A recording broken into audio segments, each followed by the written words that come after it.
Science പീപ്പിളിൻ്റെ 105-ാമത്തെ സംഭാഷണത്തിലേക്ക് എല്ലാവർക്കും സ്വാഗതം. ഇന്നത്തെ വിഷയം importance of pre clinical trials in drug development എന്നതാണ്. ഈ വിഷയത്തിൽ നമുക്ക് എന്താണ് ഡ്രഗ് എന്നറിയണം, പ്രീ ക്ലിനിക്കൽ ട്രയൽസ് എന്താണെന്നറിയണം, അതിൻ്റെ ഇമ്പോർട്ടൻസ് അറിയണം. നമ്മൾ പൊതുവെ ഈ കേൾക്കുന്ന ഇത്തരം വാക്കുകളിൽ നമ്മൾ സാധാരണ ജനങ്ങൾക്ക് കിട്ടുന്ന ഒരു ഫീലിംഗ് അല്ലെങ്കിൽ അതിൻ്റെ ഒരു ഇത് കുറച്ച് ഡിഫറെൻ്റ് ആണ്. ഒന്നാമത്തേൽ കെമിക്കലിനെ പറ്റിയിട്ടുള്ള ഒരു ഫോബിയ, കീമോഫോബിയ അതുണ്ട്. അതിന് പുറമെ ഡ്രഗ് എന്ന് പറഞ്ഞു കഴിഞ്ഞിട്ടുണ്ടെങ്കിൽ പലപ്പോഴും ഒരു മെഡിസിൻ എന്നുള്ളതിനേക്കാളും കൂടുതൽ നമ്മൾ എന്തോ അപകടമായിട്ടുള്ള ഒരു സംഭവമാണ് എന്നുള്ളതിനെ പറ്റിയിട്ടുള്ളൊരു ഫീലിംഗ് ഉണ്ട്. പൊതുജനങ്ങൾക്ക് അങ്ങനെ അതിനെ പറ്റിയിട്ടുള്ളൊരു ഭയമുണ്ട്. അപ്പോൾ ഡ്രഗിനെ പറ്റിയിട്ട് അല്ലെങ്കിൽ ഡ്രഗ് ഡിസ്കവറിയെ പറ്റിയിട്ട് അതിൻ്റെ പ്രൊസീജിയറിനെ പറ്റിയിട്ട് വിശദമായിട്ട് ഒന്ന് സംസാരിക്കാം, അതിനെപ്പറ്റി അറിയാം.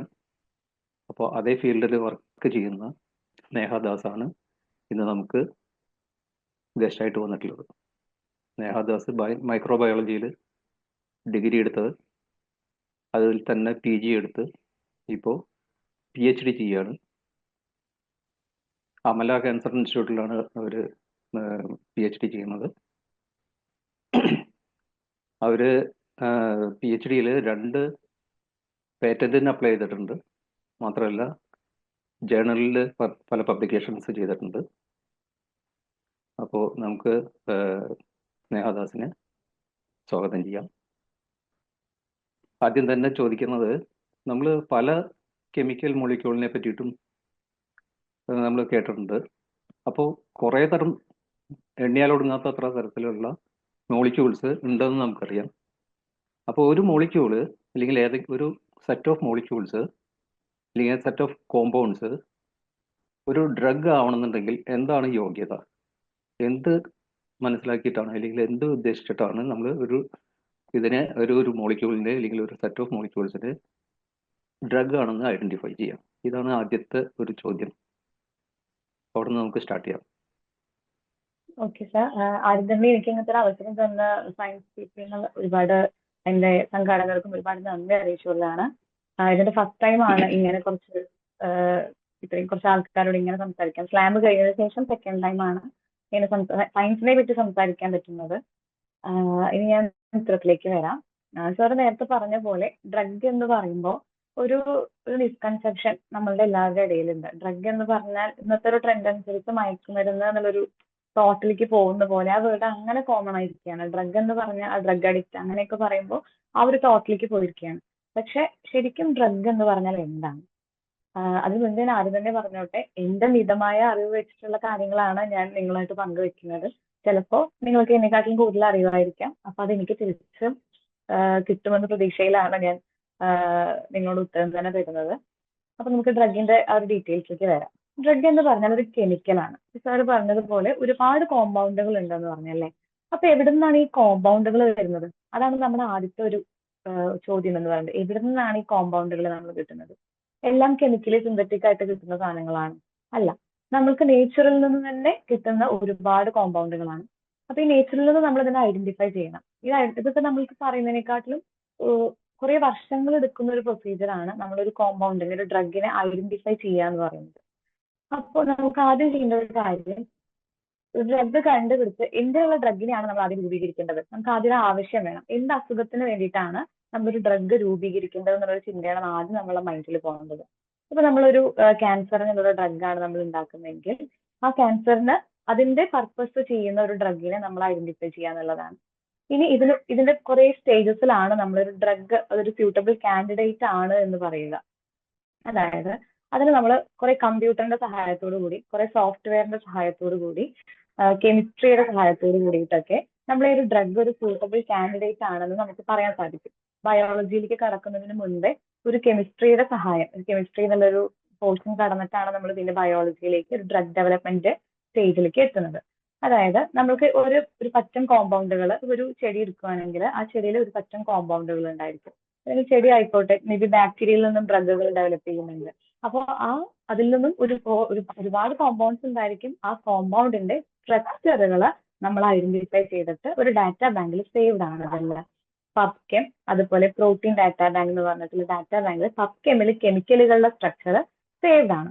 അപ്പൊ ഈ പബ്കെമിൽ നിന്നും നമ്മൾ ഈ സ്ട്രക്ചറുകൾ എടുത്ത്, അതുപോലെ തന്നെ ഇനി ഞാൻ പറഞ്ഞു ക്യാൻസറിനെതിരെയുള്ള ഡ്രഗ് ആണെങ്കിൽ ഈ ക്യാൻസറിന് ഒരു പറ്റും റിസപ്റ്ററുകൾ ഉണ്ടായിരിക്കും. ഏതൊരു അസുഖത്തിനാണെങ്കിലും ഈ ഒരു ഡ്രഗ് എവിടെ പോയിട്ടാണ് ബൈൻഡ് ചെയ്യേണ്ടത് അങ്ങനെയൊക്കെ നമുക്ക് അറിയണ്ടേ. അതായത് ഇപ്പൊ ഒരു ഷുഗർ പേഷ്യന്റ് ആണെന്ന് കരുതി, ഷുഗർ പേഷ്യന്റ് ആണെങ്കിൽ നമുക്ക് എന്തറിയാം, ഇൻസുലിന്റെ തോത് കുറയുന്നതുകൊണ്ടാണ് നമ്മൾ ഡയബറ്റിക് ആയി പോകുന്നത്. അതൊരു കണ്ടീഷൻ ആണ്. അപ്പൊ ഇൻസുലിൻ ഉണ്ടാക്കുന്ന കുറച്ച് കോശങ്ങൾ ഉണ്ടായിരിക്കില്ലേ, ആ ഇൻസുലിൻ ഉണ്ടാക്കുന്ന കോശങ്ങൾക്ക് ആക്ടിവിറ്റി ആ കോശങ്ങളിൽ പോയി പ്രവർത്തിക്കാൻ സാധിക്കുന്ന സെല്ലുകൾക്കാണ്, ഡ്രഗുകൾക്കാണ്, കോമ്പൗണ്ടുകൾക്കാണ്.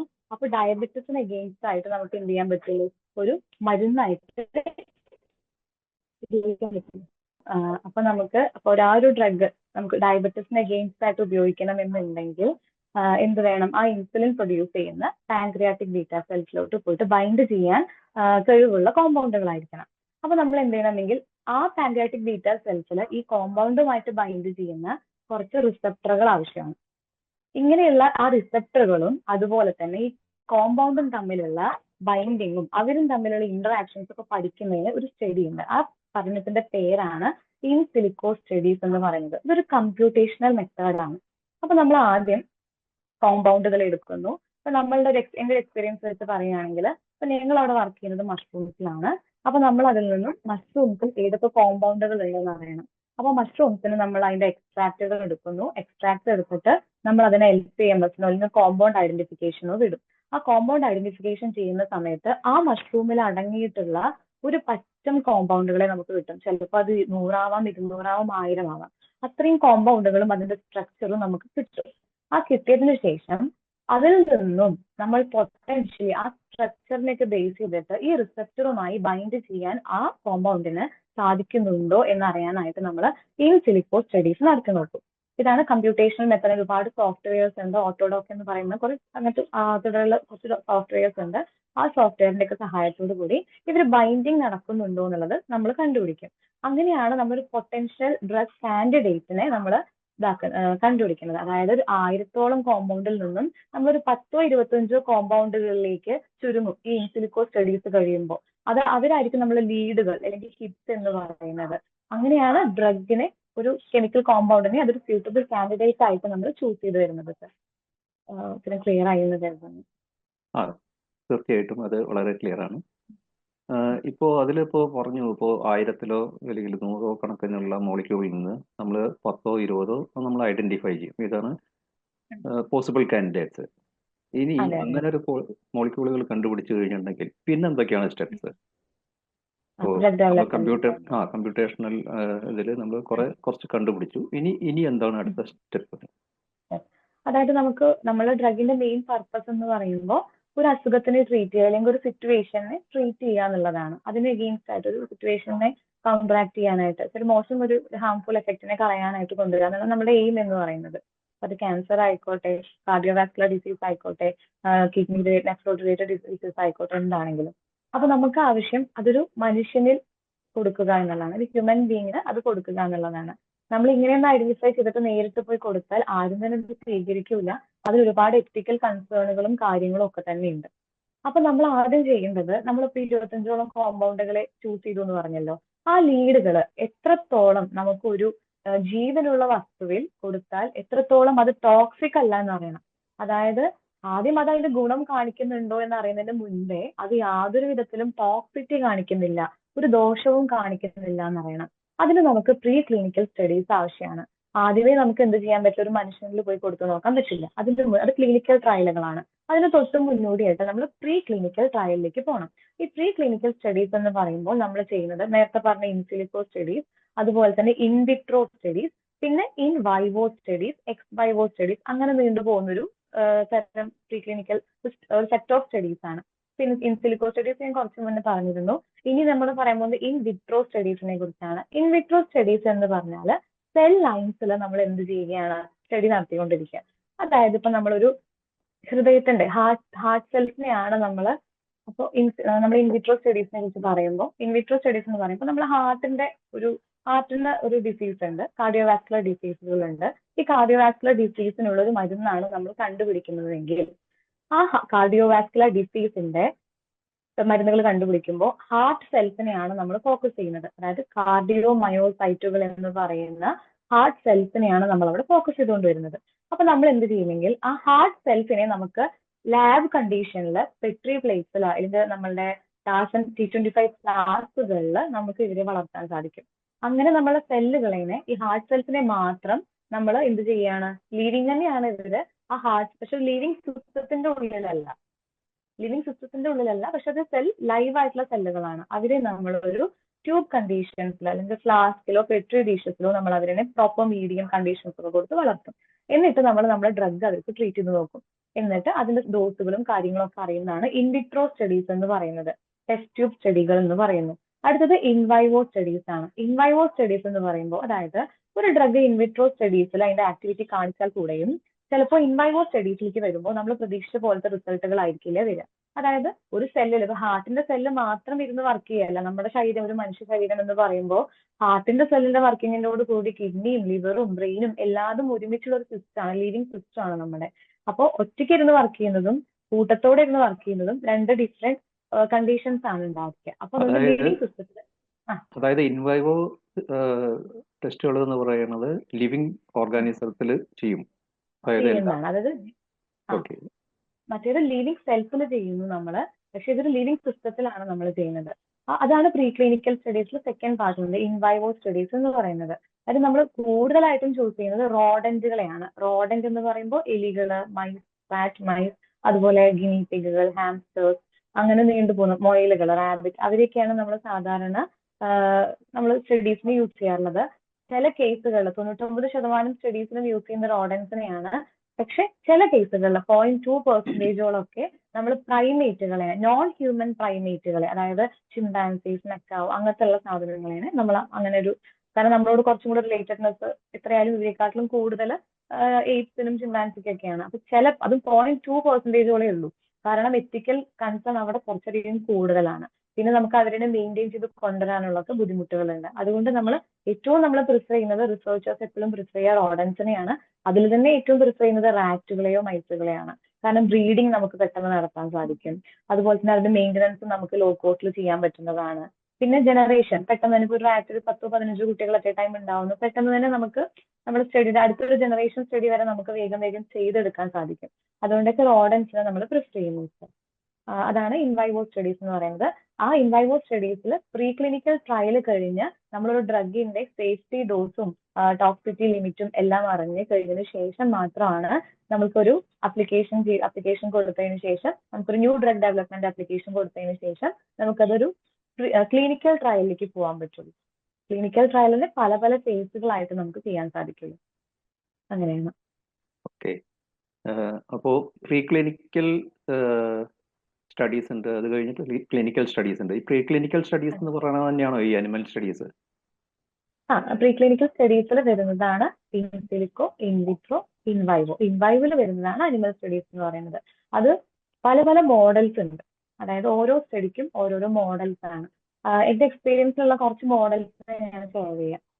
അതായത് ഇപ്പൊ നമ്മളൊരു ഞങ്ങൾ അവിടെ ചെയ്തു വരുന്നത് എലികളിലാണ്. നമ്മളുടെ അമലിൽ പണ്ട് മൊയിലുകളിൽ ചെയ്തിരുന്നു. പക്ഷെ മൊയിലുകളിലൊക്കെ കൊടുക്കുമ്പോൾ വെച്ചാൽ ഈസ് ഓഫ് ഹാൻഡ്ലിങ് കുറച്ച് കുറവാണ്. കാരണം കുറച്ച് വലിയ മൃഗമാണ്. അതുകൊണ്ട് റാറ്റിനെയൊക്കെ സംബന്ധിച്ച് നോക്കുമ്പോൾ നമുക്ക് പിടിക്കാനും നമുക്ക് ഡ്രഗ് കൊടുക്കാനും ഒക്കെ എളുപ്പം ഇപ്പോഴും റാറ്റുകൾ തന്നെയാണ്. അത് മാത്രമല്ല, കുറച്ച് എമൗണ്ട് ഡ്രഗ് മതി. അതായത് നമ്മളൊരു ഡ്രഗ് ഉണ്ടാക്കുമ്പോൾ കുറേ ബൾക്കായിട്ടൊന്നും നമ്മൾ ലാർജ് സ്കെയിലൊന്നും ഒരിക്കലും റിസർച്ചേഴ്സ് നമ്മൾ പ്രൊഡ്യൂസ് ചെയ്യില്ല. നമ്മൾ എപ്പോഴും അത് സ്മോൾ സ്കെയിലായി കുറച്ച് ഡ്രഗേ നമുക്ക് ഉണ്ടാക്കുള്ളൂ. ഇവരുടെ ബോഡി വെയിറ്റിന് അനുസരിച്ച് വേണം നമ്മൾ ഒരു അനിമലിന് ഡ്രഗ് കൊടുക്കുക. അപ്പൊ നമ്മളാണെങ്കിലും കുട്ടികൾക്ക് കൊടുക്കുന്ന ഡോസ് അല്ല നമ്മൾ കഴിക്കുക. അപ്പൊ നമ്മൾ എപ്പോഴും ഒരു body weight per kilogram body weight എന്നാണ് ഡ്രഗിന്റെ ആ ഒരു ഡോസേജ് വരുന്നത്.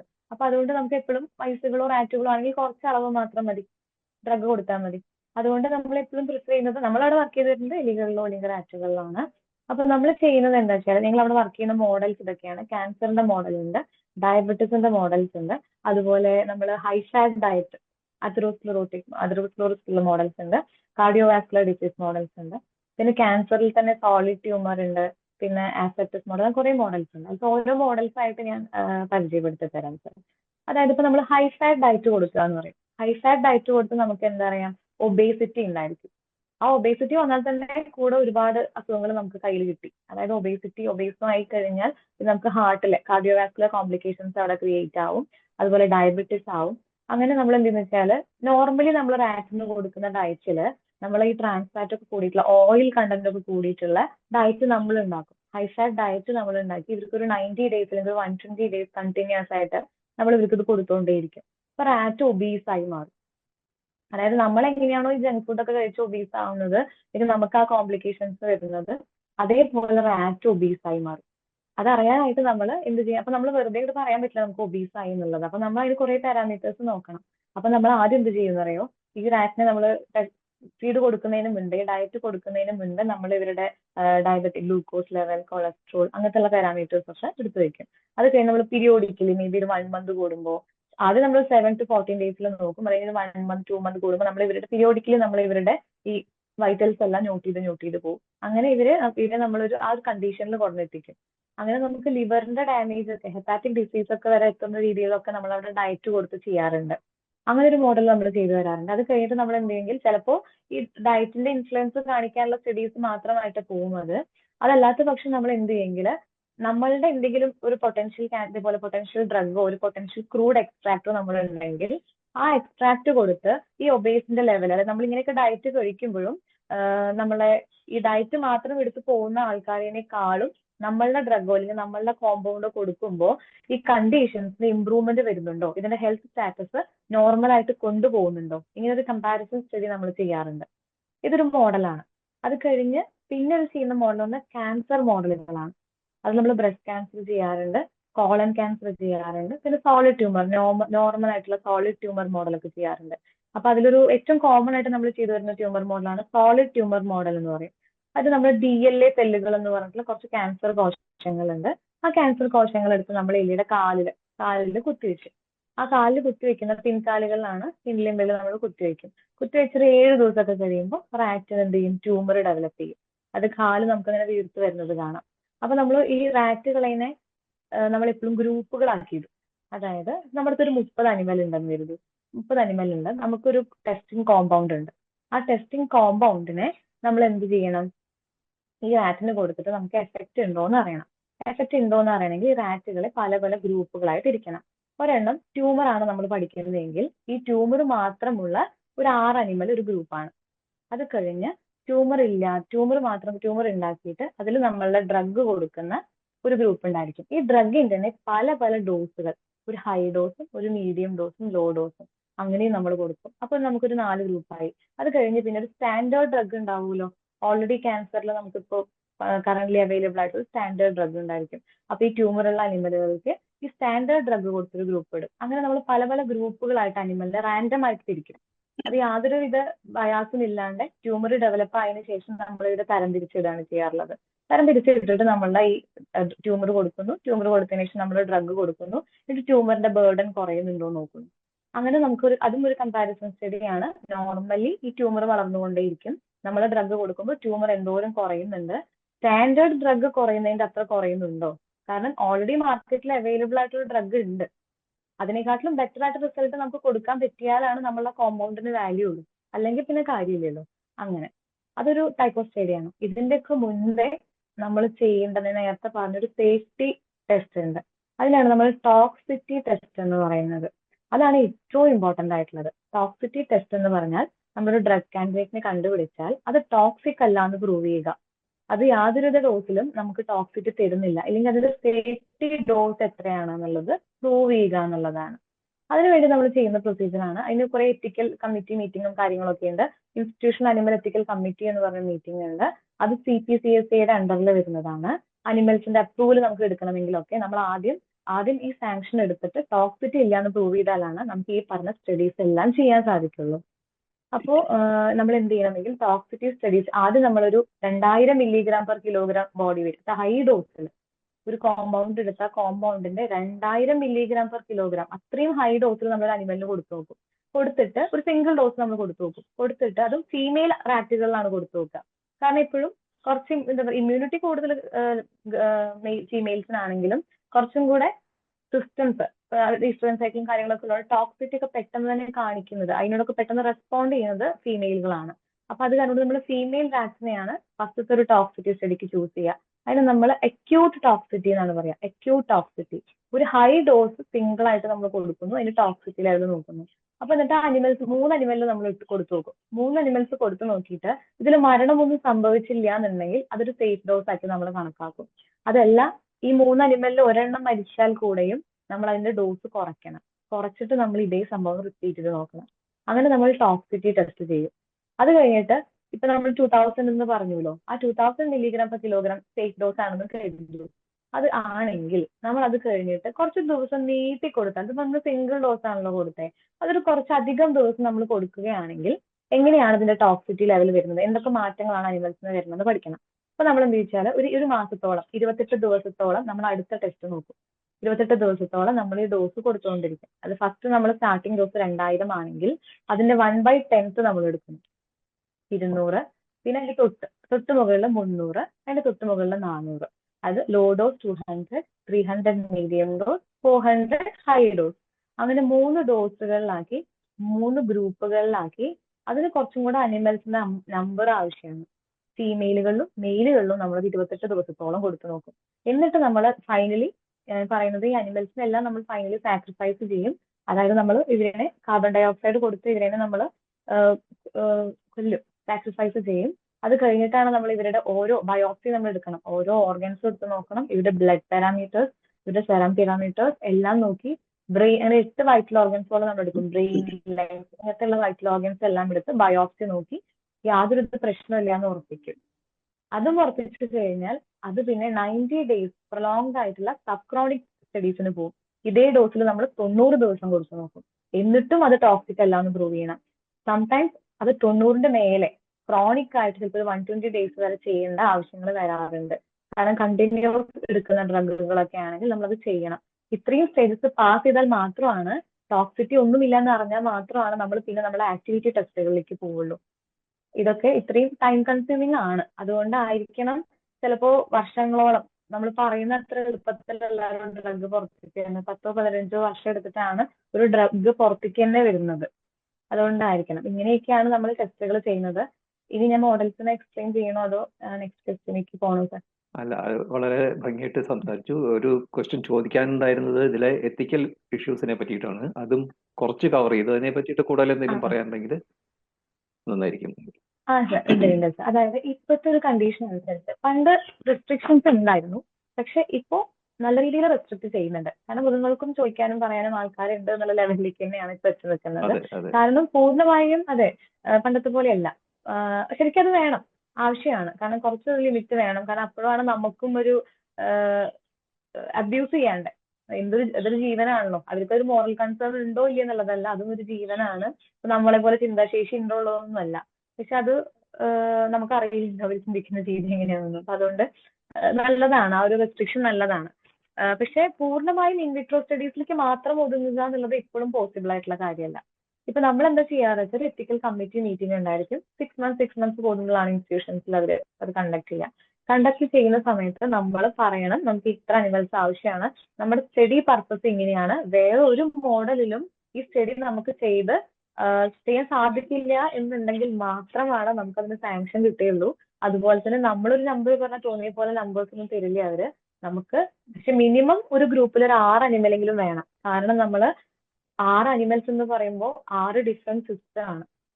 അതായത് നമ്മളിപ്പോ നമ്മുടെ ലെവലിലേക്ക് നോക്കുമ്പോൾ നമ്മളിപ്പോ കോമൺ BP എന്ന് പറയുന്നത് നോർമൽ എന്ന് പറയുന്നത് 80-120 ആണെങ്കിൽ നമുക്ക് എല്ലാവർക്കും 80-120 എന്നല്ല. ഓരോ ചിലപ്പോൾ നമുക്ക് തന്നെ രാവിലെ നോക്കിയ BP ആയിരിക്കില്ല ഉച്ചയ്ക്ക് നോക്കുമ്പോൾ. അപ്പൊ എററുകൾ ഉണ്ടായിരിക്കും. അപ്പൊ അതുകൊണ്ട് നമ്മൾ മാക്സിമം നമ്പർ നമ്മൾ കൊടുക്കുമ്പോൾ എറർ കുറയും. അതൊരു സ്റ്റാറ്റിസ്റ്റിക്സ് ആണത്. അപ്പൊ അതുകൊണ്ട് മിനിമം സ്റ്റാറ്റിസ്റ്റിക്കൽ സിഗ്നിഫിക്കന്റ് ആയിട്ട് ഡാറ്റ നമുക്ക് കിട്ടാനായിട്ട് മിനിമം ഒരു ഗ്രൂപ്പിൽ ഒരു 6 അനിമലെങ്കിലും ആവശ്യമാണ്. ചില വർക്കുകളുടെ കേസിൽ അനിമൽസ് ഡെഡ് ആയി പോകും.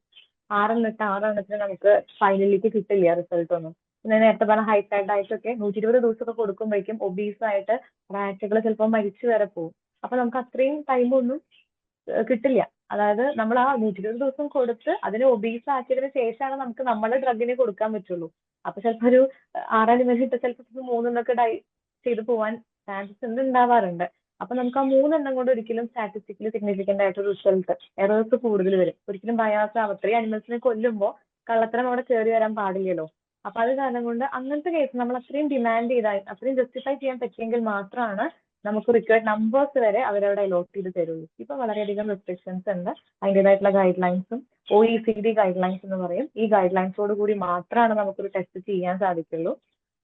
അങ്ങനെയുള്ള കുറച്ച് റെസ്ട്രിക്ഷൻസും കാര്യങ്ങളും ഉണ്ട് സർ, അനിമൽ വർക്ക് ചെയ്യണമെങ്കിൽ. ഓക്കെ, ഇപ്പോൾ നമ്മൾ ഈ 2-3 സ്റ്റെപ്പ് ഒക്കെ ചെയ്തിട്ട് നമ്മൾ കുറെ ബുദ്ധിമുട്ടി ചില ഡ്രഗുകളിലേക്ക് എത്തി. ഇനി നമ്മൾ, അതായത് മൃഗങ്ങളിൽ നമ്മൾ പരീക്ഷിച്ച് വിജയിച്ചു എന്നുള്ള കൺസെപ്റ്റിൽ എത്തിയിട്ടുണ്ട്. ഇനി അടുത്ത സ്റ്റെപ്പ് നമ്മൾ മനുഷ്യരിൽ പ്രയോഗിച്ച് നോക്കുകയായിരിക്കും. അപ്പൊ അവിടെയും ഇതുപോലെ എത്തിക്കൽ ഇഷ്യൂസോ കാര്യങ്ങളോ ഉണ്ടാകും. ഇതിലധികം തന്നെ ഉണ്ടായിരിക്കും. അതിലെങ്ങനെയാണ്? അതൊരു മൊറാലിറ്റി ഇൻവോൾവ് ആയതുകൊണ്ടായിരിക്കും അത് കുറച്ചും കൂടെ കൺസേൺ കൂടുതലാണ്.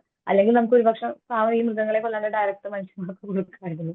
പക്ഷെ അവിടെ എത്തിക്കൽ കൺസേൺ കൂടുതലായതുകൊണ്ടാണ് ഈ മൃഗങ്ങളെ നമ്മൾ ഇൻവോൾവ് ചെയ്യിപ്പിക്കേണ്ടി വരുന്നത്. അപ്പൊ അതിലെങ്ങനെയാ വെച്ചാൽ പല പല ഫേസുകളായിട്ടാണ് സാർ വരുന്നത്. Phase 0, phase 1, phase 2, phase 3. ചില ഡ്രഗുകൾക്ക് they demand for phase 4 trials എന്ന് പറയും. അത് ഫേസ് 0 എന്ന് പറഞ്ഞാൽ നോർമൽ കുറച്ച് അനിമൽസിലെ കുറച്ച് ഹ്യൂമനെ ഇൻവോൾവ് ചെയ്ത് നമ്മൾ ആ ഡ്രഗ് കൊടുത്ത് നോക്കുന്നു. ഡ്രഗ് കൊടുത്തിട്ട് കുഴപ്പമൊന്നുമില്ല എന്ന് വെക്കുന്നു, ഹെൽത്തി ആയിട്ടുള്ള ആൾക്കാരിൽ. ഫേസ് 1 എന്ന് പറയുമ്പോൾ, ഫേസ് 1 ക്ലിനിക്കൽ ട്രയൽ എന്ന് പറയുമ്പോൾ നമ്മൾ കുറച്ചും കൂടെ ഒരു പേഷ്യൻസിലേക്ക് തന്നെ നമ്മൾ കുറച്ച് 10-25 ആൾക്കാരിലേക്ക് നമ്മളിത് കൊടുത്തു നോക്കുകയാണ് ചെയ്യുന്നത്. എന്നിട്ട് കുഴപ്പമൊന്നുമില്ല. പക്ഷെ ഫേസ് 1 ആൾക്കാർക്ക് മേ ബി ഇതിന്റെ കാരണം ഭയങ്കര മൈന്യൂട്ട് ഡോസിലാണ് കൊടുക്കുക. കാരണം യാതൊരുവിധ പ്രശ്നമൊന്നും ഇല്ല നമുക്ക് ആദ്യം അറിയണം. നമ്മൾ അനിമലിൽ ഹൈ ഡോസിലാണ് സ്റ്റാർട്ട് ചെയ്തത്. പക്ഷേ ഹ്യൂമൻസിന്റെ കേസിൽ ലോ ഡോസിലാണ് നമ്മൾ കൊടുത്തു നോക്കുന്നത്. അപ്പോ ക്ലിനിക്കൽ ട്രയലിനെ കുറിച്ച് ആധികാരികമായിട്ട് പറയാൻ എനിക്ക് എക്സ്പീരിയൻസ് ഇല്ല. ഞാൻ വായിച്ച അറിവ് മാത്രമേ എനിക്കുള്ളൂ. അതിൽ ഞാൻ സംസാരിക്കുന്നത്. അപ്പോ ഫേസ് 1 നമ്മളപ്പോ കുറച്ച് ഹ്യൂമൻ പേഷ്യൻസ് നമ്മൾ കൊടുക്കുന്നു. അതൊരു കൊഹോർട്ട് സ്റ്റഡി ആയിട്ടാണ്. ആ ഒരു ഗ്രൂപ്പിൽ നമ്മളത് കൊടുത്തു നോക്കിയിട്ട് അവർക്ക് കുഴപ്പമൊന്നുമില്ല എന്ന് വെക്കുന്നു. മേ ബി അതൊരു ക്യാൻസറിന് അഗെയിൻസ്റ്റ് ആയിട്ടുള്ള ഡ്രഗ് ആണെങ്കിൽ കൂടെയും ചിലപ്പം ലോ ഡോസിൽ കൊടുക്കുമ്പോൾ വലിയൊരു ആന്റി ക്യാൻസർ പ്രോപ്പർട്ടിന് ചിലപ്പോൾ എല്ലാവർക്കും കിട്ടിക്കൊള്ളണമെന്നില്ല. കാരണം അത്രയും ലോ ഡോസിലാണ്. വേറെ പ്രശ്നങ്ങളൊന്നും ആൾ ഉണ്ടാക്കുന്നില്ലല്ലോ എന്ന് അറിയാൻ വേണ്ടി മാത്രമാണ്. നെക്സ്റ്റ് അത് ഫേസ് 1 പാസ്സായി കഴിഞ്ഞാൽ ഫേസ് 2 ട്രയലിലേക്ക് പോകും. കുറച്ചും കൂടെ നമ്പേഴ്സ് ഓഫ് ആൾക്കാരിലേക്ക് കൊടുക്കും. കുറച്ചും കൂടെ ഒന്ന് ഡോസ് കൂട്ടി കൊടുത്ത് നോക്കും.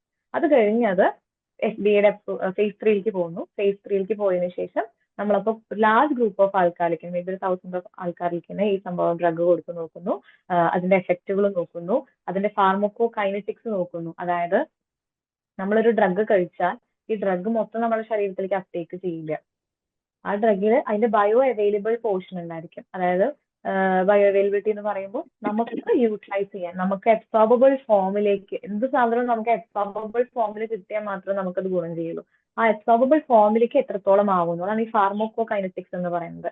ആ ഫാർമക്കോ കൈനറ്റിക്സും അതിന്റെ ബാക്കിയുള്ള എങ്ങനെയാണ് അതിന്റെ ഡ്രഗിന്റെ സ്വഭാവം എന്നൊക്കെ അറിയാനായിട്ടാണ് ഫേസ് 3 ചെയ്യുന്നത്. ഫേസ് 3 പാസ് ആയി കഴിഞ്ഞാൽ നമ്മൾ അങ്ങനെ ന്യൂ ഡ്രഗ്, പിന്നെ അത് മാത്രമല്ല ഇത് ടെസ്റ്റ് ചെയ്ത് നോക്കണം. ഒരു ന്യൂ ഡ്രഗ് കോമ്പൗണ്ട് നമ്മൾ മാർക്കറ്റിൽ എക്സിസ്റ്റ് ചെയ്യുന്ന ഒരു കോമ്പൗണ്ടിനേക്കാളും സേഫ്റ്റി കൊടുക്കുന്നുണ്ട്, അതിനേക്കാട്ടിലും എഫിക്കസി കൊടുക്കുന്നുണ്ട്, എഫിഷ്യന്റ് ആണ് എന്നുണ്ടെങ്കിൽ മാത്രമാണ് അതൊരു ഡ്രഗായി പുറത്തേക്ക് വരുള്ളൂ. ബാക്കി നമ്മൾ എന്ത് ആക്ടിവിറ്റി കാണിച്ചിട്ടും കാര്യമില്ല. കറന്റ് അവൈലബിൾ ആയിട്ടുള്ളതിനെക്കാട്ടിലും ബെസ്റ്റ് ആണെങ്കിൽ അത് മേ ബി അപ്രൂവ്, അങ്ങനെയാണ്. കുറെ എല്ലാതൊന്നും അപ്രൂവ് ആയി കിട്ടില്ല, നമുക്ക് FDA അപ്രൂവ് ചെയ്യില്ല. അപ്പൊ അതിന്റെ എക്സാമ്പിൾ ആണ് ഇപ്പൊ എന്റെ വർക്ക് വരുന്നത് കാർഡിയോവാസ്കുലർ ഡിസീസിലാണ്, കീമോതെറാപ്പി ഇൻഡ്യൂസ് കാർഡിയോവാസ്കുലർ ഡിസീസിലാണ്. ആ കാർഡിയോവാസ്കുലർ ഡിസീസിൽ ഉണ്ടാക്കുന്ന ഒരു കീമോതെറാപ്പി ഡ്രഗ് ഡോക്സറുബിസിൻ. ഈ ഡോക്സറുബിസിന് അഗെയിൻസ്റ്റ്, ഇതിന്റെ ഈ കാർഡിയോവാസ്കുലർ കോംപ്ലിക്കേഷൻ അഗെയിൻസ്റ്റ് ആയിട്ട് ഇത്രയും വർഷമായ കോംപ്ലിക്കേഷൻ ഉണ്ടെങ്കിലും ആകപ്പാടെ കൂടെ ഒരു ഡ്രഗാണ് FDA അപ്രൂവ് ചെയ്തിട്ടുള്ളത്. ഡെക്സ്ട്രോസോക്സൈൻ എന്ന് പറഞ്ഞിട്ടുള്ള ഒരേ ഒരു ഡ്രഗാണ് FDA അപ്രൂവ് ചെയ്തിട്ടുള്ളത്. എന്തോരം ഡ്രഗുകൾ ഉണ്ടാക്കായിരുന്നു. പക്ഷെ കറന്റ് അവൈലബിൾ ആയിട്ടുള്ള സ്റ്റാറ്റിൻസ് ഒക്കെ നമ്മൾ പ്രഷറിനൊക്കെ കഴിക്കുന്ന ഗുളിക അതൊക്കെ വെച്ചിട്ടാണ്, ബാക്കിയുള്ള ബീറ്റ ബ്ലോക്കേഴ്സ് അതൊക്കെ കൊടുത്തിട്ടാണ് ഹാർട്ട് ഡിസീസിന് സാധാ കഴിക്കുന്ന ഡിസീസൊക്കെ വെച്ച് ഗുളികകൾ വെച്ചിട്ടാണ് ഇപ്പോഴും ആ ഒരു അസുഖത്തിനെ ട്രീറ്റ് ചെയ്തുകൊണ്ടിരിക്കുന്നത്. അതെ അതെ. ഓക്കെ, അപ്പോ ഇനി വേറൊരു ചോദ്യം വരണത്, ഇപ്പോ അനിമൽ ട്രയൽസിൽ എഫക്റ്റീവ് ആയിട്ടുള്ള ഒരു സാധനം മനുഷ്യരിൽ എഫക്റ്റീവ് ആവാതെ വരാനുള്ള ചാൻസ് ഉണ്ടോ? ഇതല്ല ഞാൻ ഉദ്ദേശിക്കുന്നത്, എക്സിസ്റ്റിംഗ് ഡ്രഗിനേക്കാൾ നന്നാവുക എന്നുള്ളതല്ല ഉദ്ദേശിക്കുന്നത്. തീർത്തും എന്താ പറയാ എഫക്റ്റീവ് അല്ലാത്ത അങ്ങനെയും വരാൻ ചാൻസ് ഉണ്ട്. അതായത് ഇപ്പൊ നമ്മൾ അനിമൽ സിസ്റ്റം പറഞ്ഞു, നമ്മൾ റോഡൻസിനെ ചൂസ് ചെയ്തു, മോറോവർ കുറേയൊക്കെ സിമിലാരിറ്റി അനിമൽ നമ്മളുടെ ഹ്യൂമൻ ആയിട്ട് കാണിക്കുന്നുണ്ട്. അതുകൊണ്ടാണ് നമ്മൾ റോഡൻസിനെ ചൂസ് ചെയ്യുന്നത്. അപ്പോ തീർച്ചയായിട്ടും റോഡൻസിന്റെ ലിവിങ് സിസ്റ്റം പോലെ ആയിരിക്കില്ല ചിലപ്പോ. കുറേയൊക്കെ നമ്മളുടെ എന്താ പറയാ ജനറ്റിക് മേക്കപ്പ് ഒക്കെ ഒരുപോലെ സിമിലർ ആണ്, പക്ഷെ എന്നാലും വേരിയേഷൻസ് വരും. അപ്പൊ ചില സമയങ്ങളിൽ ഡ്രഗുകൾ ഞാൻ നേരത്തെ പറഞ്ഞ പോലെ ഇൻവിട്രോയിൽ എഫക്ട് ചെയ്ത ഡ്രഗുകൾ ഇൻവൈവോയിൽ എഫക്ട് കണ്ടോളണമെന്നില്ല. ആ ഇൻവൈവോ നമ്മൾ ഇൻവൈവോയിൽ പെടുന്നതാണ്, നമ്മുടെ ലിവിങ് സിസ്റ്റം ആണ്. പക്ഷെ ആ ഇലികൾ വിജയിച്ചത് നമ്മളിൽ കണ്ടോളണമെന്നില്ല. പക്ഷെ അവിടെ ഒരു കേസ് ഉണ്ട്, നമ്മൾ 10 ആൾക്ക് 6-7 ആൾക്ക് എഫക്റ്റ് ആണ്, ബാക്കി കുറച്ച് പേർക്ക് എഫക്റ്റ് ആയിട്ടില്ല എന്നുണ്ടെങ്കിൽ നമുക്ക് ആ ഡ്രഗ് എഫക്റ്റീവ് ആണെന്ന് പറയാം. അതിപ്പോ ഏതൊരു മരുന്നാണെങ്കിലും മാറിക്കൊണ്ടിരിക്കുന്നു. അങ്ങനത്തെ കേസുകൾ ഉണ്ടാവാറുണ്ട്. ഇൻവൈവൽ എഫക്റ്റ് ആയത് ബൈ ചാൻസ് മേബി ഉണ്ടാവാൻ ചാൻസ് ഉണ്ട്. കുറച്ചൊക്കെ ഞാൻ വായിച്ചിട്ടുണ്ട് അതിനെ പറ്റിയിട്ട്. ഉണ്ട് അങ്ങനത്തെ കേസുകൾ. അതുപോലെ തന്നെ അപ്രൂവ് ആയ ഡ്രഗുകൾ വിഡ്രോ ചെയ്യേണ്ട അവസ്ഥയും വന്നിട്ടുണ്ട് ചില കേസുകളിൽ. ഓക്കെ. അപ്പോൾ നമുക്ക് ഒരുവിധപ്പെട്ട ഒരു ധാരണ കിട്ടിയിട്ടുണ്ട്. ഡ്രഗ് എന്ന് പറഞ്ഞാൽ പേടിക്കേണ്ട സംഗതിയല്ല. അത് നമ്മുടെ ഉപയോഗത്തിന് എത്തുന്നതിന് മുമ്പ് തന്നെ വളരെയധികം സ്ട്രിഞ്ചൻ്റ് ആയിട്ടുള്ള വളരെയധികം സ്റ്റെപ്പുകൾ തരണം ചെയ്തിട്ടാണ് ഇവിടെ മാർക്കറ്റിൽ എത്തണം എന്നുള്ളത്. അത് മാത്രമല്ല, അത് കഴിഞ്ഞാലും അത് വിഡ്രോ ചെയ്യാനുള്ള സാധ്യതകളുണ്ട്. തീർച്ചയായിട്ടും. ഓക്കെ. അപ്പോൾ നമ്മൾ ഏകദേശം ഒരു അരമണിക്കൂറിലധികമായി ഇത് ചെയ്യണം. റീസണബിൾ ആയിട്ടുള്ള ഒരു ഇൻഫർമേഷൻ നമുക്ക് കിട്ടിയിട്ടുണ്ട്. പലർക്കും ഇതിൽ സംശയങ്ങൾ ഉണ്ടായിരിക്കാം. അപ്പോൾ thanks a lot for explaining the process, Sneha. ഇനി നമുക്കൊരു ഇന്ററാക്റ്റീവ് സെഷനിലേക്ക് പോകാം. ആർക്ക് വേണമെങ്കിലും ക്വസ്റ്റ്യൻ ചോദിക്കാം. ഇതിൽ 2 ഇതുണ്ട്. ഒന്നിലോ നിങ്ങൾക്ക് ഇതിൽ എഴുതി ചോദിക്കാം ചാറ്റിൽ, അല്ലെങ്കിൽ നിങ്ങൾക്ക് ഹാൻഡ് റൈസ് ചെയ്തിട്ട് നിങ്ങൾക്ക് ഡയറക്റ്റ് ആയിട്ട് ചോദിക്കാം. ആക്റ്റീവായിട്ട് ക്വസ്റ്റ്യൻസ് ചോദിച്ച് ഇത് കുറച്ചുകൂടി മീനിങ് ഫുൾ ആക്കുക. Thank you. Okay, thank you. നല്ല രീതിയിൽ കാര്യങ്ങൾ എക്സ്പ്ലെയിൻ ചെയ്തു. താങ്ക്സ് എ ലോട്ട്. എനിക്ക് ചോദ്യമുള്ളത്, അമല ക്യാൻസർ റിസർച്ച് സെന്ററിൽ ഗവേഷണം ചെയ്ത് ഒരു സക്സസ്ഫുൾ ആയിട്ടുള്ള ഒരു ഡ്രഗ് ഡെവലപ്പ് ചെയ്താൽ അതിന് FDA അപ്രൂവൽ വേണം. FDA US food and drug administration അല്ലേ? FDAയുടെ അപ്രൂവൽ വേണോ? അതിന് നമുക്കല്ലാതെ തന്നെ നമ്മുടെ രാജ്യത്തോ വേറൊരു സംവിധാനമില്ല? രാജ്യത്ത് ലോകത്തെല്ലാവരും അവർ ഈ FDA അപ്രൂവൽ ആണോ വാങ്ങുന്നത്? അതെന്തുകൊണ്ടാണ് അങ്ങനെ? നമ്മൾക്ക് ഫുഡിന്റെ ഒക്കെ SSAID ഒക്കെ വരുന്നുണ്ട്. പക്ഷെ ഓട്ടോമാറ്റിക്കലി ഇപ്പോഴും വരുന്നത് FDA അപ്രൂവ്ഡ് ഡ്രഗ്സ് ആണ്. അപ്പൊ നമ്മൾ യൂസ് ചെയ്തിരിക്കുന്ന എല്ലാ ഡ്രഗ്സും FDA അപ്രൂവ്ഡ് ഡ്രഗ്സ് ആണ്. നമുക്ക് മാത്രമായിട്ട് അങ്ങനെ ഒരു പാനൽ ഉണ്ടോ എന്നുള്ളതിൽ ഞാൻ അവെയർ അല്ല സാർ ഉള്ളത്. പക്ഷെ അമലയിലെ ക്ലിനിക്കൽ ട്രയൽസ് മറ്റും ചെയ്ത് നമുക്ക് പക്ഷെ FDA അപ്രൂവൽ ആയിട്ട് ഒരു ഡ്രഗ് ആക്കി എടുക്കാൻ പറ്റുമോ എന്നുള്ളത് സംശയമാണ് സാർ. എനിക്കതിനെ കുറിച്ച് കൂടുതൽ അവെയർ അല്ല ഞാൻ. FDA അപ്രൂവൽ ആണ് ഒരു സ്റ്റാൻഡേർഡ് ക്രൈറ്റീരിയ എന്ന് എനിക്ക് തോന്നുന്നു. അതിപ്പോ നമ്മൾ പറയും ഇവിടെ ഇൻസ്റ്റിറ്റ്യൂഷണൽ അനിമൽ എത്തിക്കൽ കമ്മിറ്റി എന്ന് പറയുമല്ലോ, അത് ഫോളോ ചെയ്യുന്നത് പുറമേയുള്ള ഗൈഡ് ലൈൻസ് ആണ്. പുറമേയുള്ള ഗൈഡ് ലൈൻസ് ആണ് നമ്മൾ ഫോളോ ചെയ്തുകൊണ്ടിരിക്കുന്നത്. അത് ഇതുപോലെ ഞങ്ങൾ എത്തിക്കൽ കമ്മിറ്റിക്ക് ഇതുപോലത്തെ ക്വസ്റ്റ്യൻ വരാറുണ്ട്.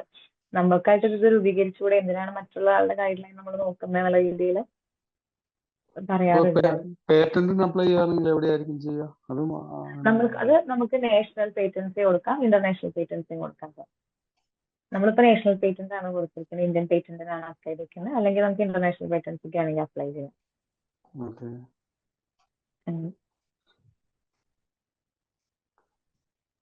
ഓക്കെ, ഒരു ചോദ്യം ചാറ്റിൽ വന്നിട്ടുണ്ട്. Girija S, ethical committee comes into effect after the loss of initial couple of animals. What rules govern the use of these initial animals? അത് അല്ല, എത്തിക്കൽ കമ്മിറ്റി അപ്രൂവൽ നമ്മൾ അനിമൽസിനെ യൂസ് ചെയ്യുന്നതിന് മുൻപ് നമ്മൾ എടുക്കണം. അനിമൽ വർക്ക് ഇൻവോൾവ് ആണെങ്കിൽ ഈവൻ പറഞ്ഞ ടോക്സിറ്റി സ്റ്റഡീസ് ഉണ്ടല്ലോ, അപ്പൊ ആ ടോക്സിറ്റി സ്റ്റഡീസിന് മുൻപായിട്ട് നമ്മൾ എത്തിക്കൽ കമ്മിറ്റി അപ്രൂവൽ എടുക്കണം. പിന്നെ അനിമൽസ് ടോക്സിക് ആണെങ്കിൽ അനിമൽസ് ഡെഡ് ആവും എന്നുള്ളതാണ്. പക്ഷെ ഫോർ ഗുഡ് കോഴ്സ് നമുക്കത് ചെയ്യേണ്ട, നമ്മളൊരു ഡ്രഗ് ടോക്സിക് ആണോ ഇല്ലെന്ന് നമുക്ക് അറിയാൻ സാധിക്കില്ലല്ലോ. അതുകൊണ്ട് അനിമൽസ് ഇൻവോൾവ് ആണ്. പക്ഷെ ടോക്സിറ്റിക്കും നമ്മൾ അപ്രൂവൽ എടുക്കണം. അതായത് വെറുതെ നമുക്കൊരു ഡ്രഗ് എടുത്ത് അതിന് ടോക്സിറ്റി ചെക്ക് ചെയ്യാൻ പറ്റില്ല. അതിന് നമ്മളുടെ പർപ്പസിന് കറക്റ്റ് ആയിട്ട് നമുക്ക് ജസ്റ്റിഫിക്കേഷൻ ഉണ്ടെങ്കിൽ മാത്രമാണ്. ചിലപ്പോൾ എനിക്കൊരു കോമ്പൗണ്ട് ഉണ്ട്, അതിന് വെറുതെ ടോക്സിറ്റി നോക്കാൻ പറ്റില്ല. അപ്പൊ എന്തിനാണ് നിങ്ങൾ അത് ഉദ്ദേശിക്കുന്നത്? ആ ഡ്രഗ് കൊണ്ട് നിങ്ങൾ എന്താ ഉദ്ദേശിക്കുന്നത്? അല്ലെങ്കിൽ ഒരു ഫോർമുലേഷൻ ആണെങ്കിൽ ആ ഫോർമുലേഷനിൽ എന്തൊക്കെ ഉണ്ട്? ഒരു പ്രൈവറ്റ് കണ്ടമാനം ഫാർമസ്യൂട്ടിക്കൽ കമ്പനീസ് ഉണ്ട്, അപ്പൊ അവര് വന്നിട്ട് നമ്മളോട് പറയാണ് നിങ്ങൾ വന്നിട്ട് ഇതിന്റെ ടോക്സിറ്റി ചെക്ക് ചെയ്ത് തരണം എന്ന് പറയുമ്പോൾ അവര് നമ്മൾക്ക് ഡിസ്ക്ലോസ് ചെയ്തേ പറ്റുള്ളൂ. അവർ എത്തിക്കൽ കമ്മിറ്റിയുടെ മുന്നിൽ നമ്മളും ഡിസ്ക്ലോസ് ചെയ്യണം ഇന്ന കോമ്പൗണ്ടുകളാണ് ഈ ഫോർമുലേഷനിൽ ഉള്ളത് എന്നൊക്കെ പറഞ്ഞിട്ട് അവർക്ക് ജസ്റ്റിഫിക്കേഷൻ കറക്റ്റ് കൊടുത്താൽ മാത്രമാണ് നമുക്ക് ആ എത്തിക്കൽ കമ്മിറ്റി അപ്രൂവൽ ടോക്സിറ്റി ചെയ്യാൻ പോലും നമുക്ക് തരുള്ളൂ അവര്. പിന്നെ നമുക്കത് ചെയ്യാണ്ട് പറ്റില്ല. അതായത് ഈ അനിമൽസിനെ നിങ്ങൾക്ക് അവരുടെ അപ്രൂവൽ ഇല്ലാതെ കിട്ടില്ല. ഇല്ല ഇല്ല ഇല്ല ഇല്ല അവരുടെ സർട്ടിഫിക്കറ്റോട് കൂടി മാത്രമാണ് നമുക്ക് ചെയ്യാൻ സാധിക്കുക. അതായത് നമുക്ക് കുറച്ച് എന്താ പറയാ കുറച്ച് അനിമൽസിനെ വേണം, കുറച്ച് എലിയെ വേണം എന്ന് പറഞ്ഞിട്ട് നമുക്ക് ചെയ്യാൻ പറ്റില്ല. അയ്യോ ഒരിക്കലും പറ്റില്ല, ഒരിക്കലും പറ്റില്ല. അതായത് നമുക്ക് കറക്റ്റ് നമ്പർ വരെ അവർ എഴുതിയിട്ടുണ്ടായിരിക്കും. ആ നമ്പറിന് അപ്പുറത്തേക്കും കൂടെ തരില്ല. പണ്ട് എങ്ങനെയായിരുന്നു എന്നറിയില്ല, പക്ഷെ ഇപ്പൊ വളരെയധികം റെസ്ട്രിക്ഷൻസ് ഉണ്ട്. നല്ല രീതിയിൽ അത് കൊണ്ടുപോകുന്നു. നല്ല കാര്യമാണ് അത്, അല്ലെങ്കിൽ അത് ഭയങ്കരമായിട്ട് അബ്യൂസിലേക്ക് പോകും. അത് നമുക്ക് തോന്നിയതൊക്കെ എടുത്ത് ഇതാക്കിയിട്ട് അതാണ് അവര് ചോദിക്കുന്നില്ല എന്ന് കരുതി എലികൾ ചിന്തിക്കുന്നത് എന്താണെന്ന് നമുക്കറിയില്ല. അതാ നേരത്തെ പറഞ്ഞത്, എലികളിൽ നമ്മൾ സ്റ്റാർട്ട് ചെയ്യുന്നത് ഹൈ ഡോസിലാണ്, ഹ്യൂമനിൽ നമ്മൾ സ്റ്റാർട്ട് ചെയ്യുന്നത് ലോ ഡോസിലാണ്. പക്ഷെ ഇപ്പൊ അങ്ങനെയല്ല, എലികളില് ചോദിക്കാൻ ആൾക്കാരുണ്ട്. സോ നമ്മളൊന്ന് നോക്കിയിട്ടേ നമുക്ക് സ്റ്റഡി ചെയ്യാൻ പറ്റുള്ളൂ. ഇതിന്റെ സ്നേഹ രവിയാണ്, ഒരു ചോദ്യം ചോദിച്ചോട്ടെ? ആ സർ.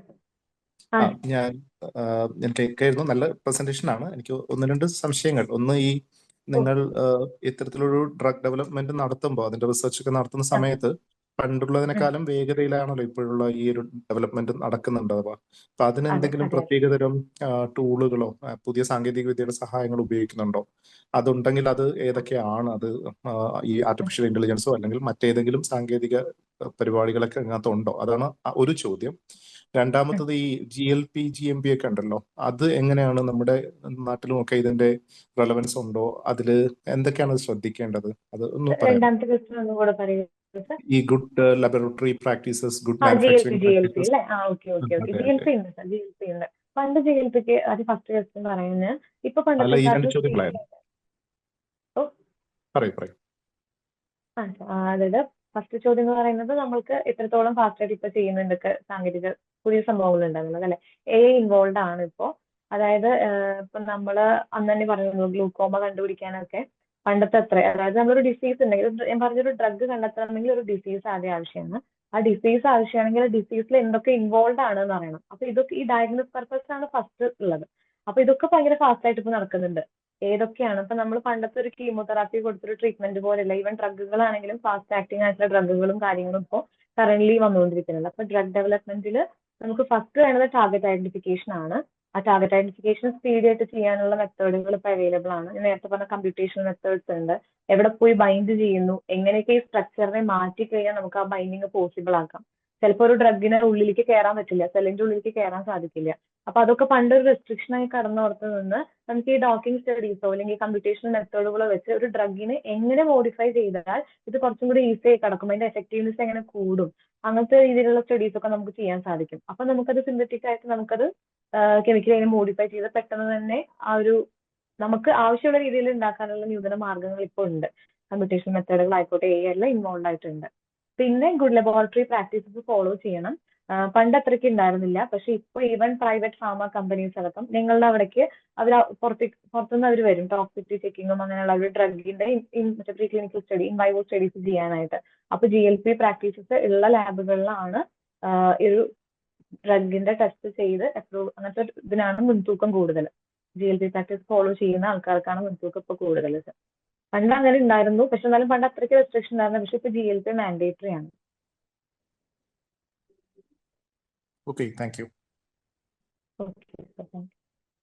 അടുത്ത ആരൊക്കെങ്കിലും ചോദ്യങ്ങളുണ്ടോ വെച്ചിട്ടുണ്ടെങ്കിൽ എനിക്കൊരു ചോദ്യം ഇത് സംബന്ധിച്ചിട്ടുള്ളതാണ്. ഇപ്പൊ ഈ GLP സർട്ടിഫിക്കേഷൻ അത് ഓരോ ലാബറട്ടറിക്കും അത് നിർബന്ധമായിട്ട് എടുക്കണം എന്നുള്ളതാണ് ഗവൺമെന്റില് സർട്ടിഫിക്കറ്റ് തരിക. ഡ്രഗ് ടെസ്റ്റിംഗ് ഉണ്ടെങ്കിൽ അതിപ്പോ നമ്മൾ ആക്രിഡിറ്റേഷൻ എന്നൊക്കെ പറയുന്ന പോലെയാണ്. നമുക്ക് അതിന് കുറെ മാൻഡേറ്റ്സും ഫുള്ളായിട്ട് എനിക്ക് അതിന് മാൻഡേറ്റ്സ് എന്തൊക്കെയാണ് എനിക്കറിയില്ല. അതിനായിട്ടുള്ള കുറെ സർവീസും കാര്യങ്ങളൊക്കെ ഉണ്ട്. അപ്പൊ അതെല്ലാം ഉൾക്കൊണ്ടിട്ടുള്ള ഒരു ലാബിന് GLPs കൊടുക്കണം, ആ ഒരു സർട്ടിഫിക്കേഷൻ കൊടുക്കും. എന്നിട്ടാണ് നമുക്ക് അതിലാണ് വാലിഡിറ്റി കൂടുതൽ. ബാക്കിയുള്ളതിന് നമ്മൾ കുറെ ആർക്ക് വേണമെങ്കിൽ ഇത് ചെയ്യാലോ. അപ്പൊ നമുക്ക് അങ്ങനെയുള്ള സ്യൂഡോ ആയിട്ടുള്ള കാര്യങ്ങൾ ഒഴിഞ്ഞു മാറാൻ വേണ്ടിയിട്ടായിരിക്കണം ഈ GLP ഇപ്പൊ അത് കുറച്ചും കൂടി മാൻഡേറ്റ് ആക്കി കുറഞ്ഞിരിക്കുന്നത്. അതിൽ പീരിയോഡിക്കൽ ഓഡിറ്റിംഗ് ഉണ്ടായിരിക്കും. ആ ഇപ്പൊ ഇവൻ നമ്മൾ നേരത്തെ പറഞ്ഞ IAC കമ്മിറ്റി മീറ്റിംഗിന് തന്നെ 6 മാസം കൂടുമ്പോഴാണ് നടത്തുന്നത്. അപ്പൊ നമുക്കൊരു ഒരു സാങ്ഷൻ തരും. സാങ്ഷൻ തന്ന നെക്സ്റ്റ് 6 മന്ത്സിൽ അത് വന്ന് നോക്കും. ഈവൻ നിങ്ങളുടെ ലാബിലുള്ള അനിമൽസിന്റെ എണ്ണം വരെ അവർ കൗണ്ട് ചെയ്യും. അതായത് ഏതൊക്കെയാണ് സാങ്ഷൻ ഒരു അനിമൽസ് അവിടെ പറ്റില്ല നമുക്ക്. അവിടെ നമ്മൾ അങ്ങനത്തെ ഒരു മാൽ പ്രാക്ടീസിന് അവിടെ അലൗഡ് അല്ല. അത് നമുക്ക് ബുദ്ധിമുട്ടാണ്. അതിൽ തന്ന സാങ്ഷനിലൊക്കെ അനിമൽസ് അവിടെ ഉണ്ടെങ്കിൽ വളരെയധികം ബുദ്ധിമുട്ട് തന്നെയാണ്. അപ്പൊ നമ്മൾ ഇവിടുന്ന് മണ്ണൂത്തിൽ നിന്നാണ് അനിമൽസിനെ എടുക്കാറുള്ളത്. അപ്പൊ ഞങ്ങൾ അത് ഒട്ടും തന്നെ വീലിംഗ് ഒക്കെ ആയിരിക്കും. ഇപ്പൊ നമ്മൾ അനിമൽസിനെ എടുത്തു കൊണ്ടുവരുമ്പോൾ അവിടെ നിന്ന് തന്നെ അത് മേബി പ്രഗ്നന്റ് ആയിരിക്കും. അവർ ചിലപ്പോൾ അറിയേണ്ടത് നമുക്ക് തരും.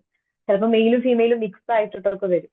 അങ്ങനത്തെ റയർ കേസുകളിലാണ് നമുക്കൊക്കെ ചിലപ്പോൾ ഒരു ബ്രീഡിങ്ങോ മറ്റോ നടക്കുക. അല്ലാണ്ട് നമുക്ക് ബ്രീഡ് ചെയ്യാനുള്ള ഒരു പർപ്പസ് പോലും അവിടെ അലൗഡ് അല്ല. അപ്പൊ അങ്ങനെ തന്നെയാണ് GLP കാര്യങ്ങൾ എന്തായാലും വെരിഫൈ ചെയ്യും അവർ. അതെല്ലാം അങ്ങനെ തന്നെ അല്ലേ കീപ്പ് ചെയ്ത് പോകുന്നത്. യാതൊരുവിധ മെൽ പ്രാക്ടീസുകളോ കറക്ഷൻസോ അവിടെ നടക്കില്ല. അങ്ങനെയാണ് ഇപ്പോ. ഞാൻ ഒരു ചോദ്യം, അത് നമ്മൾ ഈ എത്തിക്കൽ കൺസേൺസ് എന്ന് പറഞ്ഞല്ലോ അനിമൽ സ്റ്റഡീസിൽ എന്ന് പറയുമ്പോൾ അവർക്ക് അതിനെക്കുറിച്ച് ഒന്നും അറിയില്ല. നമ്മൾ അനിമൽസിന്റെ മുകളിൽ മരുന്നുകൾ കുത്തിവെച്ച് പഠനം നടത്തുകയാണ്. എത്തിക്കൽ കൺസേൺസ് ഉണ്ട് അവിടെ, നമുക്ക് പേഴ്സണലായിട്ടും തോന്നുമായിരിക്കും. പക്ഷെ ഹ്യൂമൻ സ്റ്റഡീസ് വരുമ്പോൾ അത് ടോട്ടലി വോളണ്ടിയേഴ്സ് അല്ലേ? അവരവരുടെ പൂർണ്ണമായ അറിവോടെ നടക്കുന്നു. അങ്ങനെ അല്ലാതെ നടക്കുന്ന സാഹചര്യങ്ങളില്ലേ? ഉണ്ടോ? അങ്ങനെ അല്ലാതെ നടക്കുന്നുണ്ടായിരിക്കാം, അതറിയില്ല എനിക്ക്. ചെയ്യാൻ പാടില്ല. കാരണം അതാണ് എത്തിക് കൺസേൺ പറഞ്ഞത്. നമ്മളിപ്പോ അധികവും മൾട്ടി ഹോസ്പിറ്റൽസിലൊക്കെ ആണല്ലോ നമുക്ക് ക്ലിനിക്കൽ ട്രയൽസ് അലോ ചെയ്തിട്ട് വരിക. അല്ലെങ്കിൽ ഇപ്പൊ നമ്മൾ അല്ലാതെ ഒരു ടോപ്പിക്കലി അപ്ലൈ ചെയ്യുന്ന സ്ഥലങ്ങളാണ് ചില ഏരിയയിലൊക്കെ. എനിക്കറിയില്ല എത്രത്തോളം ശരിയാണല്ലോ, സ്ലംസ് ഒക്കെ ചൂസ് ചെയ്തിട്ട് കൊടുക്കാറുണ്ടെന്നൊക്കെ പറയുന്നു. ഇന്ന് വെസ്റ്റേൺ കൺട്രീസിൽ കുറച്ചും കൂടെ ആൾക്കാർ വില്ലിങ് ആയിട്ട് വരാറുണ്ട്. നമ്മുടെ നാട് പോലെയല്ല, കുറച്ചും കൂടെ അത് വില്ലിങ് ആണ്. ഒരു ഹ്യൂജ് മണി പേ ചെയ്ത് കഴിഞ്ഞാൽ കുറച്ചും കൂടെ വില്ലിങ് അവൈലബിൾ ആണെന്ന് തോന്നുന്നു. അതിന്റെ കഴിവ് മാത്രമാണ്. എത്രത്തോളം കറക്റ്റ് ആണെന്ന് എനിക്ക് അറിയില്ല. പക്ഷെ അവിടെ ഡാറ്റ കളക്ഷൻ നോൺ സ്റ്റഡി ചെയ്യുന്ന വർക്കുകൾ ചെയ്യുന്ന ആൾക്കാരുണ്ട്. അപ്പൊ പേഷ്യന്റ് ഡാറ്റ കളക്ട് ചെയ്യുമ്പോഴടക്കം, അതായത് അവരിവിടെ വന്നിട്ട് അവരുടെ നോർമൽ വൈറ്റൽസോ അവരുടെ അസുഖങ്ങളുടെ HPV അങ്ങനെയുള്ള കുറച്ച് ടെസ്റ്റുകളൊക്കെ ചെയ്തു പോകും. ആ ഒരു ഡാറ്റ കളക്ട് ചെയ്യണമെങ്കിലടക്കം നമ്മൾ ഈ പേഷ്യന്റിന്റെ കൺസെന്റ് ഇല്ലാതെ, അവരുടെ സൈൻഡ് കൺസെന്റ് ഇല്ലാണ്ട് നമ്മൾ കളക്ട് ചെയ്യാൻ പാടില്ല എന്നുള്ളതാണ് അതിന്റെ കറക്റ്റ് എത്തിക്സ് എന്ന് പറയുന്നത്.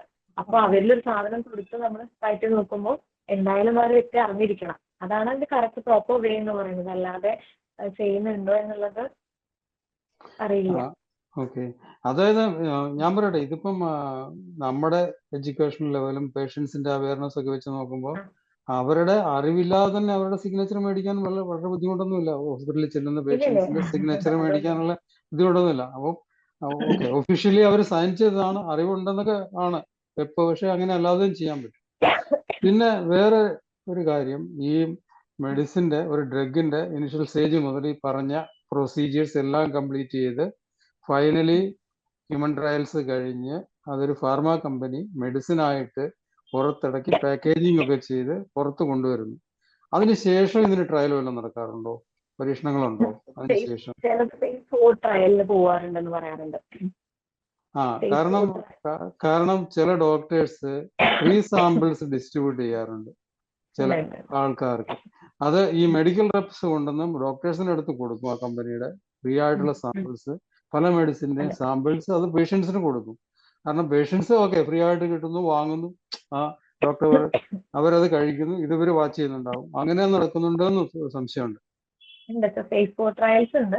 പക്ഷെ ഇങ്ങനെ പേഷ്യന്റെ കൺസെന്റ് ഇല്ലാണ്ട് അപ്പോഴും നമ്മൾ ചെയ്യാൻ പാടില്ല എന്നുള്ളതാണ്. പേഷ്യന്റിനെ അറിയിക്കാതെ നമ്മൾ ചെയ്യരുത്. അങ്ങനെ തന്നെയാണ്. പിന്നെ ചില ആൾക്കാരൊക്കെ എങ്ങനെയാണെന്നറിയോ, എല്ലാ ട്രീറ്റ്മെന്റ് ഓപ്ഷൻസും ഫെയിൽ ആയ ആൾക്കാരുണ്ടാവും.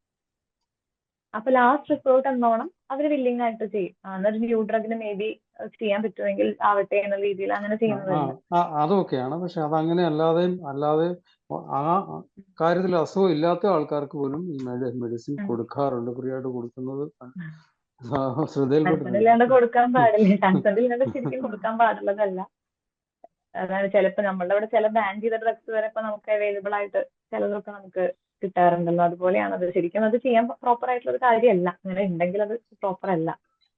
പിന്നെ നമ്മൾ ഈ പറഞ്ഞ പോലെ ചെയ്യുമെന്ന് കേൾക്കുമ്പോൾ നമ്മൾ ഓടുന്നതാണ് ആദ്യത്തെ പ്രശ്നം. ഓക്കെ.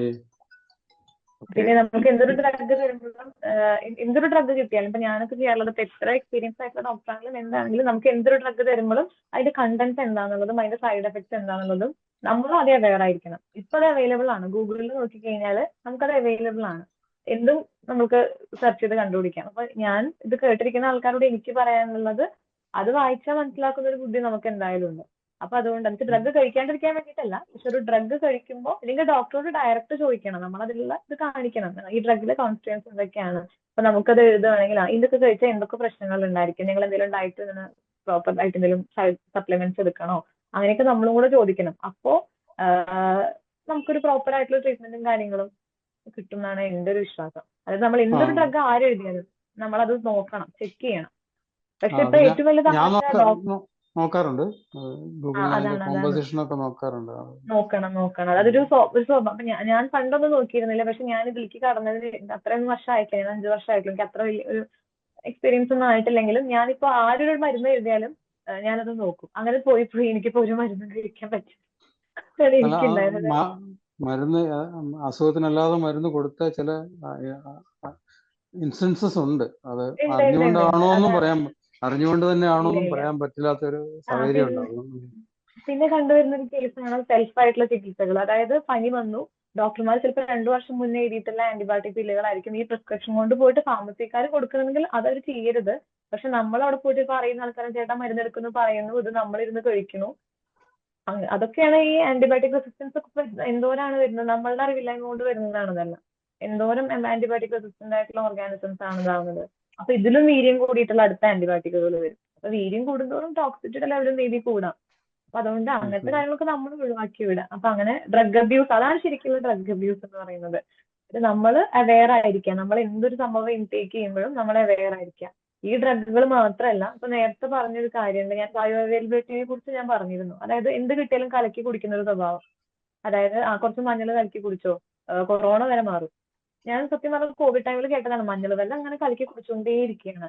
മഞ്ഞൾ നമ്മൾ എത്ര കലക്കി കുടിച്ചാലും മഞ്ഞളിലെ ആക്റ്റീവ് കമ്പോണന്റ് ആയിട്ടുള്ള കുറുക്കുമിൻ എന്ന് പറയുന്നത് ഭയങ്കര ബയോ അവൈലബിലിറ്റി കുറഞ്ഞിട്ടുള്ള കോമ്പൗണ്ട് ആണത്. അപ്പൊ മഞ്ഞൾ ഇങ്ങനെ കലക്കി കുടിച്ചുകൊണ്ട് അതിന് ടോപ്പിക്കൽ ആപ്ലിക്കേഷനും കാര്യങ്ങളൊക്കെ ഉണ്ടതാനും. പക്ഷെ എന്നാലും നമ്മൾ എത്ര കുടിച്ചാലും നമ്മുടെ ഉള്ളിലേക്ക് അത് അപ്ടേക്ക് ചെയ്യുന്നതിന് ഒരു ലിമിറ്റും കാര്യങ്ങളുണ്ട്. അപ്പൊ ആൾക്കാർ കോവിഡ് വന്ന സമയത്തിന് ഏറ്റവും കൂടുതൽ കണ്ട കാര്യമാണ് മഞ്ഞൾ വെള്ളം കലക്കി കുടിക്കുന്നത്. ചെറിയ ചൂടുവെള്ളത്തിൽ നാരങ്ങ പിഴിയണു, മഞ്ഞൾപ്പൊടി ഇടുന്നു, കുടിക്കുന്നു. അതിന് അതിൻ്റെതായിട്ടുള്ള ബെനിഫിറ്റ്സ് ഉണ്ട്. നല്ലൊരു ക്ലെൻസർ ആണ്. നാരങ്ങയൊക്കെ പിഴിഞ്ഞ് കുടിക്കുമ്പോൾ നമ്മുടെ ദഹനം കാര്യങ്ങളൊക്കെ കോവിഡ് മാറില്ല അത് കഴിച്ചുകൊണ്ട്. അപ്പൊ എന്ത് കിട്ടിയാലും വെളുത്തുള്ളി ഇട്ട് തിളപ്പിച്ച വെള്ളം, ശംഖുപൂ ഇട്ട് തിളപ്പിച്ച വെള്ളം, അപ്പൊ എന്തൊരു സാധനവും അങ്ങനെ കലക്കി കുടിക്കുന്ന ഒരു പ്രവണതയും കൂടെ മാറ്റണം നമ്മൾ ശരിക്കും പറയുകയാണെങ്കിൽ. അതൊക്കെ ഒരു മേ ബി നമുക്ക് അറിയില്ല, അത് എല്ലാം പൊട്ടയാന്നല്ല ഞാൻ പറയുന്നത്, പക്ഷെ ഒരു ലിമിറ്റ് കഴിഞ്ഞ് കഴിഞ്ഞാൽ എന്താ നമുക്ക് സൈഡ് എഫക്ട് വരുന്നത് നമുക്ക് അറിയില്ലല്ലോ.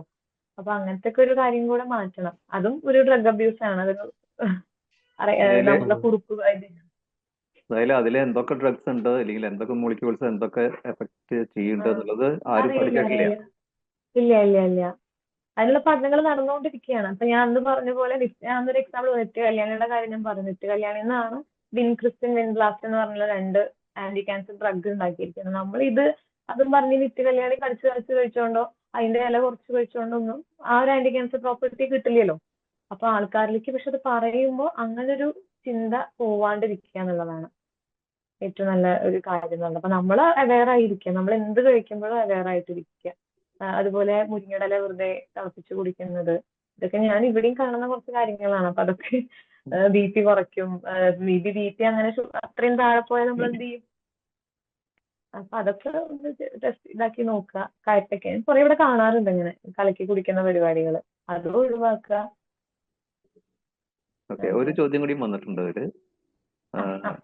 Are all research houses doing these 3 types of tests on molecules invented by themselves, or do they do such tests on behalf of other Indian or foreign corporates?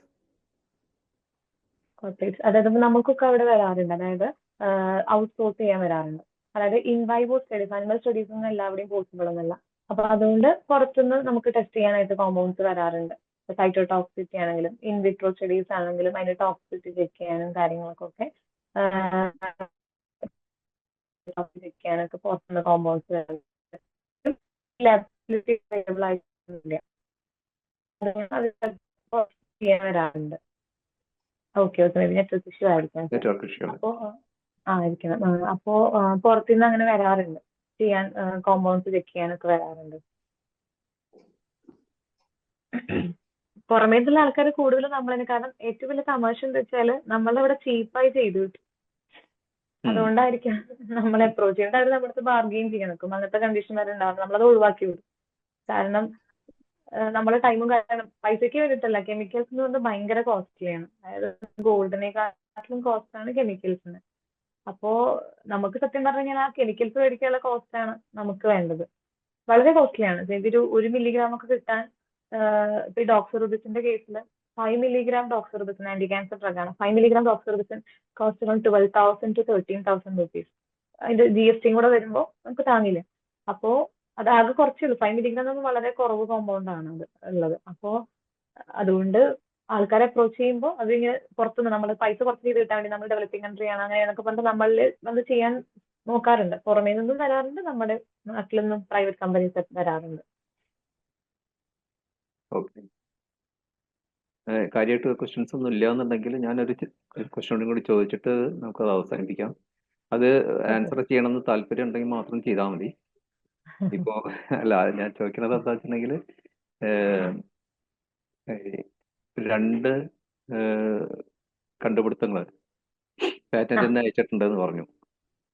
അത് എന്താണെന്ന് അത് പറയാൻ പറ്റുന്നുണ്ടെങ്കിൽ മാത്രം പറഞ്ഞാൽ മതി. എന്താണ് ചെറിയൊരു ഐഡിയ തന്നാൽ ഓക്കെ, ഇല്ലെങ്കിൽ പ്രശ്നമില്ല.